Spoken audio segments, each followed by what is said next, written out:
Welcome to the Tech Egg. Don't get scrambled. Enjoy the video.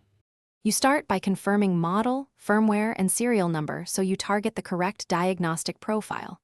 Once done, install the Yamaha Diagnostic application and the USB/Ethernet drivers on your computer. Make sure the unit is powered and set to diagnostic or service mode. This prevents accidental changes. Then connect using the supplied cable or approved adapter and wait for the PC to recognize the device. If prompted, accept drivers and allow the application access. So you now run the diagnostic routines, choose the correct model and start with a quick scan, then run a full test for deeper coverage. While tests run, watch live telemetry, voltages, temperature, error codes, and sensor outputs to spot deviations. Make sure to save test logs and export raw data for later analysis.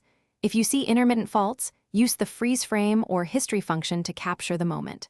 Finally, annotate any anomalies so you can prioritize repairs or parts replacement. You finish by applying recommended repairs or replacing components, then rerun the diagnostic tests after each change to confirm the issue is resolved.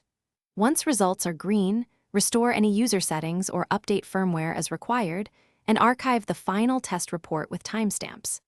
Make sure to verify normal operation under load. If errors persist, perform a controlled factory reset only after backing up settings, and if that fails, send the saved logs and a clear fault description to Yamaha support for deeper analysis.